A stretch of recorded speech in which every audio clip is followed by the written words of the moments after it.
குருவே சரணம் நிகழ்ச்சியில் எண்ணற்ற மகான்களை நாம் தரிசித்து கொண்டு வருகிறோம். இந்த மகான்களுடைய பரிபூர்ணமான ஆசீர்வாதம் நமக்கு கிடைத்தாலே இந்த வாழ்க்கை மிகவும் பயனுள்ளதாக மாறிவிடும்.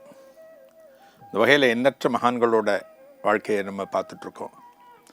இன்னைக்கு நம்ம பார்க்க போகிறது ஐயாறு சுவாமிகள். எந்த ஊர்? ஆய்மூர் அப்படிங்கிற இடம். ஆய்மூர் ஐயாறு சுவாமிகள், ஆய்மூர் ஐயனாறு சுவாமிகள் ஜீவ சமாதி ஞானபீடம் அப்படின்னு இந்த இடத்த சொல்லுவாங்க. இது எங்கே இருக்குது ஆய்மூர் அப்படின்னா, திருக்குவளை, திருவாரூருக்கு பக்கத்தில் திருக்குவளை. இந்த திருக்குவளை அப்படி சப்தவிடங்க தலங்களில் ஒரு முக்கியமான திருத்தலம். அந்த திருக்குவளையிலிருந்து அருகில் காணப்படுகிறது ஆய்மூர் அப்படிங்கிற சின்ன கிராமம்.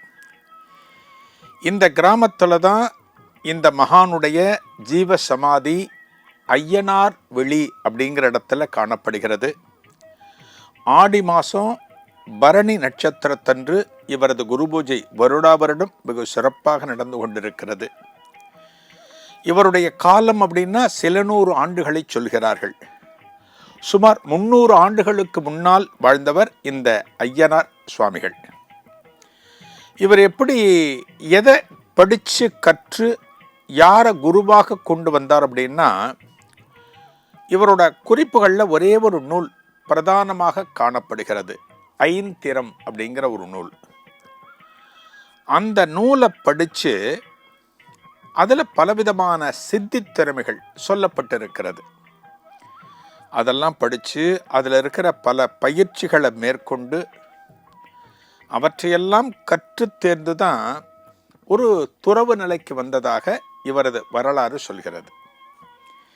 இப்போ இதில் பார்த்தீங்க அப்படின்னா, ஒரு யோக நூல்னு வச்சுக்கோங்க.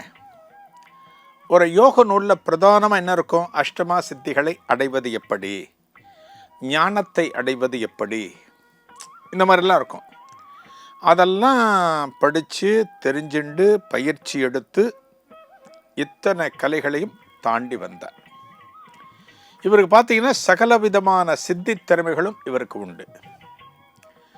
ஆனால் எந்த ஒரு காலத்திலும் மற்றவர்கள் தெரிந்து கொள்ள வேண்டும் என்பதற்காக இவர் இதை பண்ணினதே கிடையாது, இவர் செஞ்சதே கிடையாது.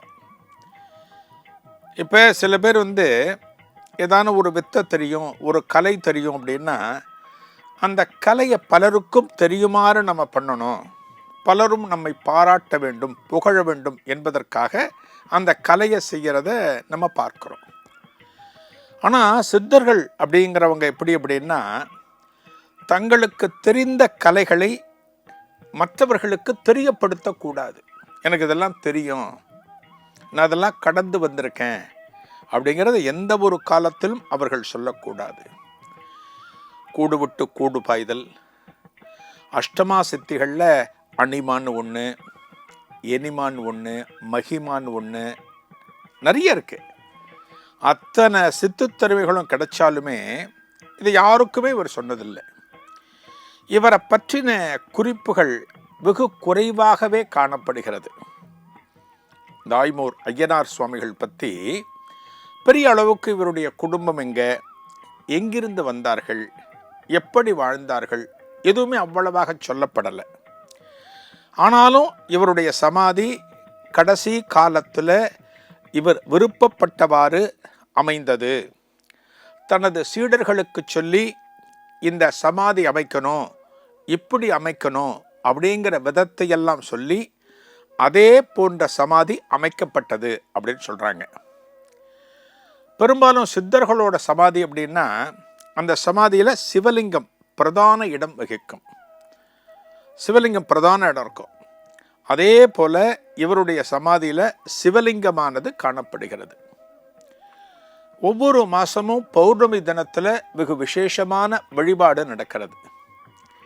அந்த பௌர்ணமி தினத்தில் பார்த்தா திரளான பக்தர்கள் இந்த இடத்திற்கு வந்திருந்து இரவு நேரத்தில் இங்கே தங்கி வழிபாடு நடத்துகிறார்கள். அடுத்த நாள் காலை தான் தங்களது ஊர்களுக்கு செல்கிறார்கள். இவருக்கு வழிபாடு நடத்துகிற போது ஒரு குரு பூஜை காலாகட்டும், ஒரு வியாழக்கிழமை தினமாகட்டும், இவருக்கு என்ன விதமாக சில வழிபாடுகள் மேற்கொள்ளலாம், எவற்றை நிவேதனம் செய்யலாம் அப்படின்னா, கருப்பு திராட்சை, டைமண்ட் கல்கண்டு, அதை தவிர பார்த்திங்கன்னா பேரிச்சம்பழம், கொட்டை இல்லாதது, இதெல்லாம் இவருக்கு நிவேதனம் செய்யலான்னு ஒரு குறிப்புகள் காணப்படுகின்றன. ரோஜா மாலையை அணிவித்து இவரை வழிபடுவது சிறப்பு என்று சொல்கிறார்கள். இந்த ஐயாறு சுவாமிகளின் மகிமை பற்றி நாளைய குருவே சரணத்திலும் காணலாம். நன்றி, வணக்கம்.